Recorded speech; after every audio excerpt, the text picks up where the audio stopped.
Lots of glitter. Oh, nope. No. And he claims to be British. Jeez. Exactly. The death of personas everywhere. It's just a bunch of awkward gay men. Oh, so Death Note. Okay, yeah. Moaning provocatively, which is really uncomfortable for everyone. Yeah, I've watched Netflix. Long, exasperated sigh. It's just as disappointing as my life. Hey kid, you want to see a dead body?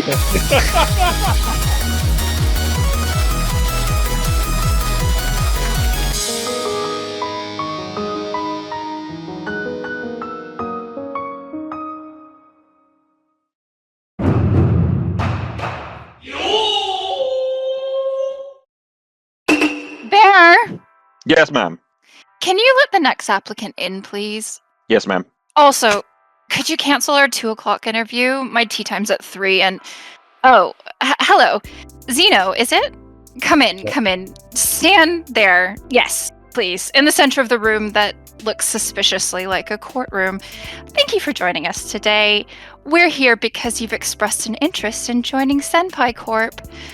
Our goal here is to get to know the real Xeno. You see, we're like a family here. A nosy, judgmental family. So we don't really care about your qualifications and diplomas. We're more interested in your knowledge of weird hobbies. And remember, there are no wrong answers during this interview. Only chaos, hot glue, and glitter. Lots of glitter. Oh god, when I realized what you were talking about, I was like, oh, please don't give me any programming riddles. I'm gonna need you to tell me how to program this in Java. Oh god! All right, question 1. If Light Yagami's death note had the stipulation that names were embroidered instead of written in pen, what sort of images would he use to add a decorative flourish to his victims' names? What the fuck? Oh god. I think he would... Oh god, I'm trying to think of a good response to this. I think he would draw pictures of the, like, so if an air conditioner's gonna fall on somebody, he does a little air conditioner above them. Oh my god. I like where you're coming from, but Nazareth, but I was thinking like he would study the ways of like plants and botany and flowers and all that sort of stuff, like the language of flowers, and thus would spend like way too much time watching Free Run Beyond Journey's End in order to actually, like, you know, get all the stuff about flowers, and then just, yeah, he would embroider flowers with all the names. I assumed it would just be little love hearts delicately stitched above every eye. Oh my god, no. Oh god, no. That's so creepy and cringe. Oh god. Wait, and Death Note isn't? Touche. He would learn all about embroidering so he could play 4D chess with other textile enthusiasts. They would have to call in like some kind of textile manufacturer to fight him and track him down. Honestly, that would be a better show. But anyway, speaking of chess, chess is often used in narrative fiction as a shorthand to show that the character is particularly smart or strategically astute. Of course, a lot of absolute idiots and narcissists think they're good at chess when in reality they couldn't strategize their way out of a wet paper bag. Yep. Which anime character do you think would be most likely to boast that they dominate at chess? And which character do you think would be most likely to quietly and comprehensively wipe the floor with them? I kind of have to go with Aqua from Konosuba. 100%. Like she would think that she's, you know, God's gift to chess, and just completely suck at it. Doesn't even know what like a pawn is, or, you know, castling or anything like that. Or the Queen's Gambit. Yeah, I've watched Netflix. But the character that would just quietly. I mean, it depends on your definition of the term quiet, right? But I think the character that's going to quietly kick her ass, and I kind of already said this before, it's going to be Ainz. It's going to be Ainz. It's going to be the dog from Cowboy Bebop. Just very patiently picking up the pieces with his mouth, placing them down, and then sitting down. Yeah, 100%. Yeah, there you go. Ainz from Cowboy Bebop. So, Xeno, you have some anime genres built around hobbies such as card games and video games, but we need to go more dorky. So if you could think of a Pokemon or Sword Art Online based around a much more boring pastime, what would it be and how insufferable would the protag be? 2,000 years later. The one I want to go for is tennis. Like, of all bloody things, tennis. But what was the rest of your... How insufferable would the protagonist be? So, you know how in a lot of shonen anime, right, the characters have to scream their attack moves? Yes, I see where you're going. Effectively, that's it. So, like, if you're looking at it from the perception of the main characters, that they're doing like some crazy, like Kamehameha style, like energy blasts and things like this.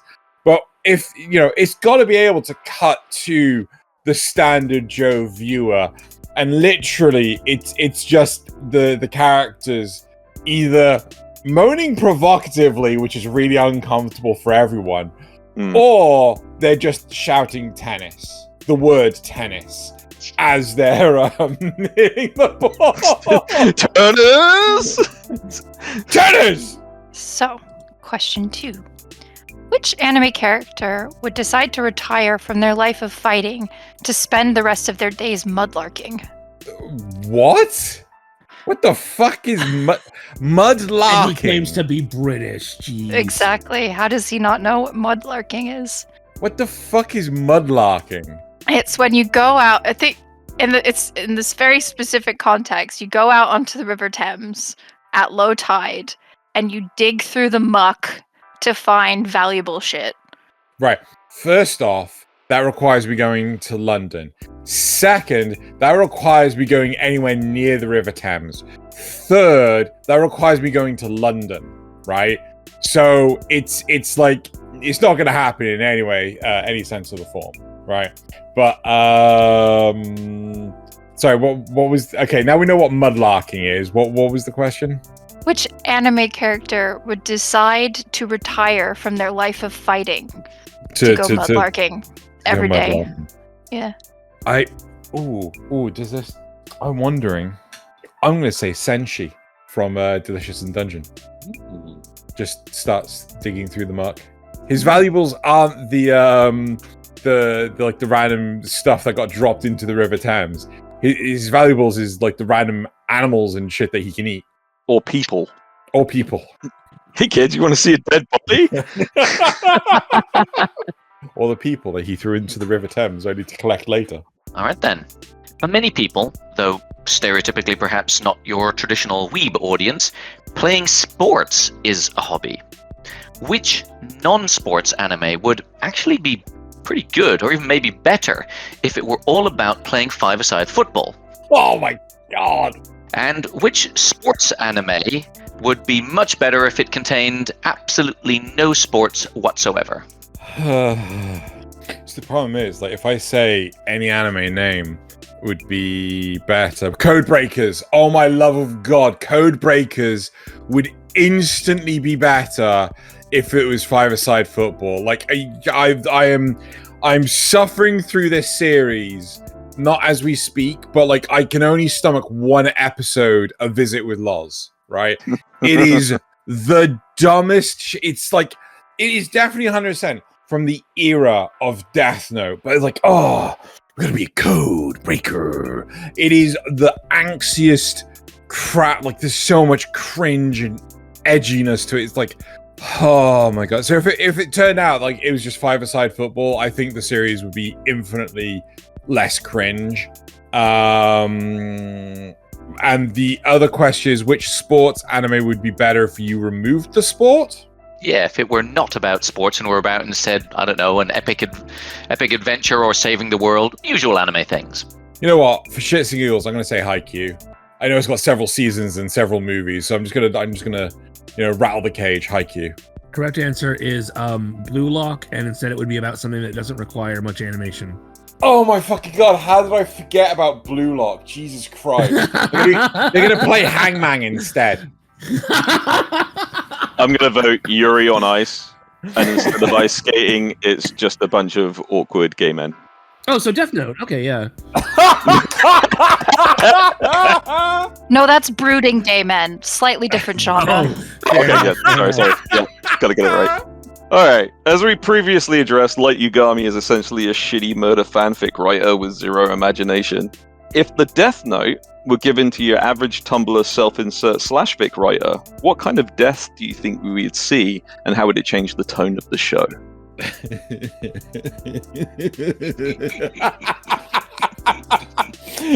The death of personas everywhere. This guy stole my color scheme for my Fox owner and now has a heart attack? No. As in, like, basically, the first thing that someone on Tumblr writes about is their fursona. And because they're writing about their fursona dies. Yeah?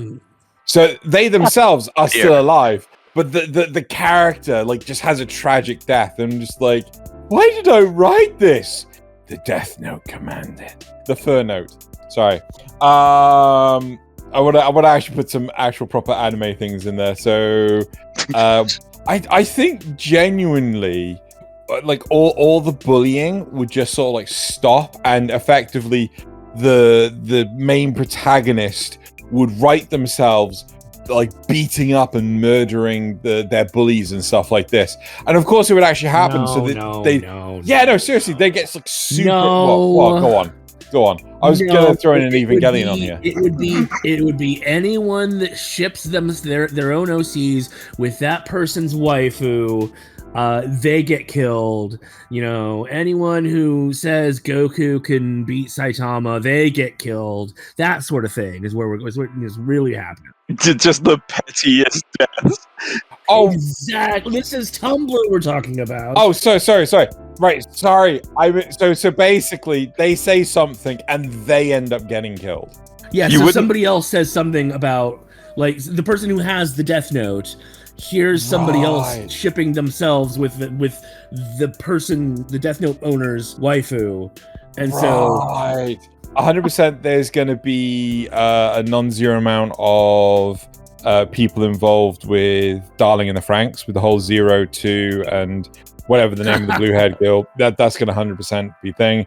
100% the Dragon Ball Z, but can they beat Goku? Anyone that says, can they beat Goku, right? You know, just has a heart attack at home.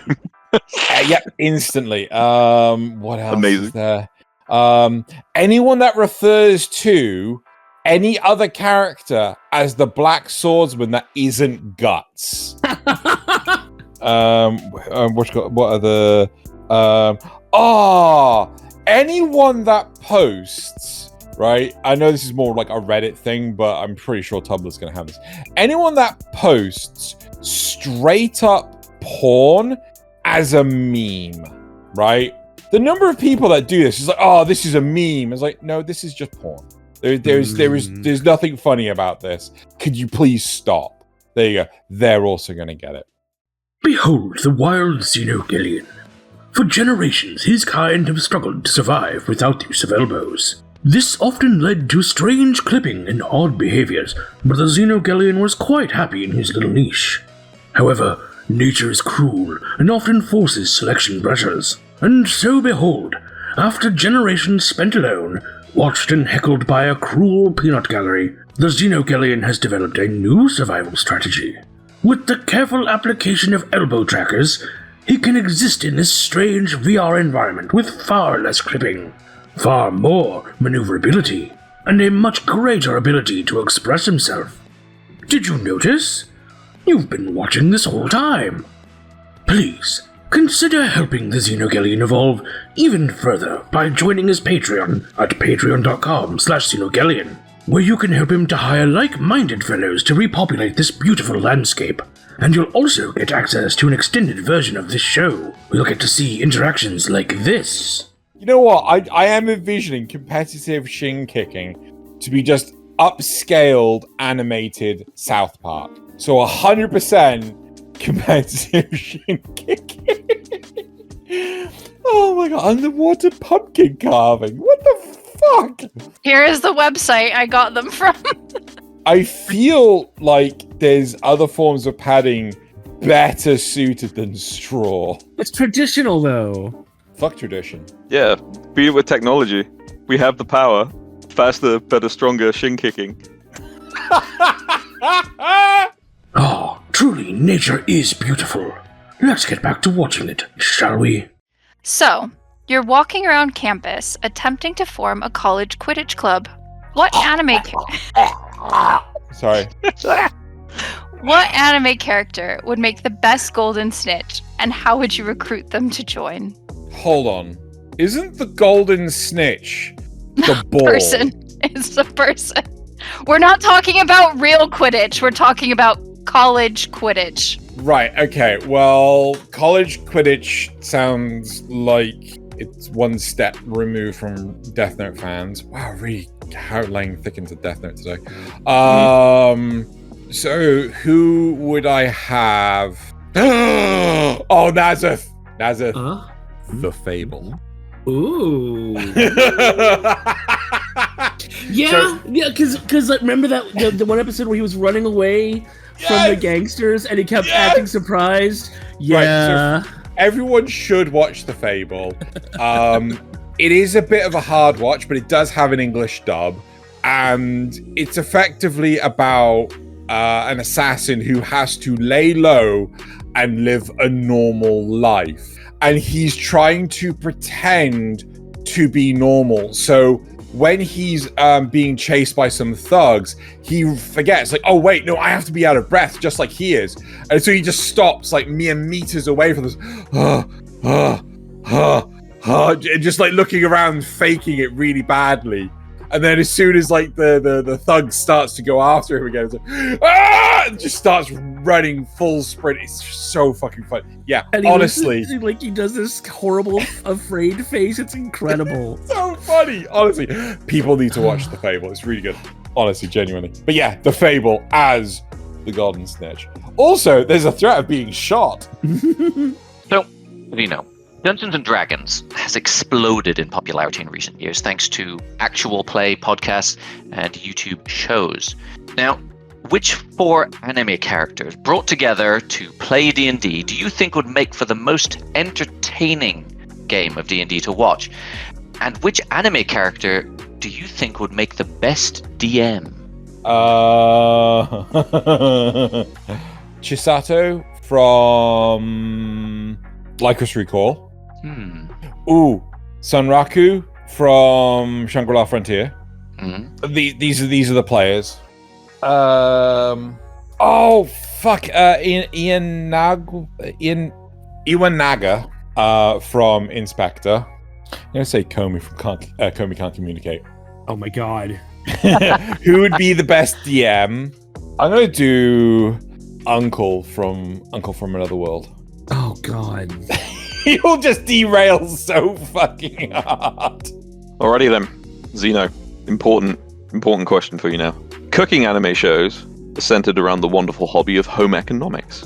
And as we're all aware, the best animation budgets go into food, right? Yes. How would you pitch an anime based around textile weaving, and how would you justify the many millions of dollars you would sink into getting the point work correct? Oh my fucking god! Right, okay, so 100% this is about the textiles made for cosplay, right? Shit, that's good. Yeah, I'm looking at My Dress Up Darling, right? So the whole idea is that, these are the textiles that are used to create the cosplays. And how could I justify... I just want to say episode 2 of My Dress Up Darling. Nazareth will get it. No, how would I justify the millions of dollars required?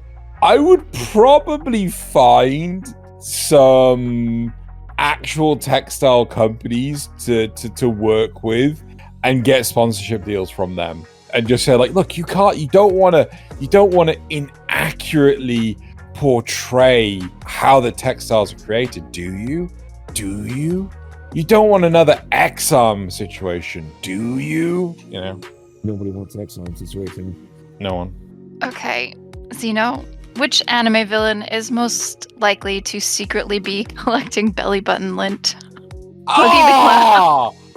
Oh my god! I have an A, B, and C for you to choose from. Oh my god. Buggy the Clown, Ragyo Kiryuin, or C, Majin Buu. Does Majin Buu even have a belly button? A big one. I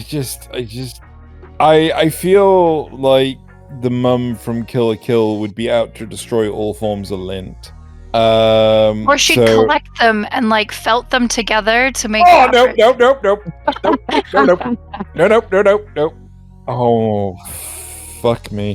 Majin Buu. Majin Buu. Okay. Oh my god. People lint. Oh. So, as we've established, collecting things is a common human hobby. Stamps are the traditional classic and much safer, and Frieren herself famously collects grimoires. But name the thing, and there's probably someone out there in the real world who collects it, including apparently belly button lint. Which anime character do you think would have the strangest collection of things? And what would those things be? Okay. I've got a character in mind. Naza's gonna instantly. Oh god. It's Rudius Grey Rat. Really? Okay. And God. Yeah, there we I go. don't actually remember what we're talking about, so it doesn't matter. Okay, really weird things to collect. Who's gonna have the really weirdest collection habit, and what is the thing? He's definitely collecting panties, so yeah. Yes, 100%. So, Rudius Grey Rat and panties. Long, exasperated sigh. It's just as disappointing as my life. I'm sorry I asked. Alright, Xeno, so as we know, some anime were created solely around selling a game or hobby or something to sell games and cards to marketable children. The West did this in the 80s with Thundercats and Teenage Mutant Ninja Turtles and not to mention Transformers. So your job is to make an anime to market the Bradley M3 infantry fighting vehicle to get more money for the American military complex. How do you do it, and what would season 1 look like? Okay, what does this show look like? It looks like Girls and Panzer. So they're going to be restoring their own. It's going to be absolutely amazing, and they're going to be fighting. I'm not going to go through the whole joke because I normally say it way too often. But yeah, 100% Girls and Panzer. Girls in Panzer versus the insurgents. Please buy more Javelin missiles, EU. Well, Mr. Xeno, that was certainly an enlightening time we've had. Clearly, you're knowledgeable in very bespoke hobbies. You should receive our decision to invite you to interview round 9001 in 3 to 5 business days. Oh my god. Don't be alarmed if you do receive an offer before then, or more likely an unsettling large shipment of yarn and glitter. Either way, just trust the process. I'm still focusing on the competitive shin kicking.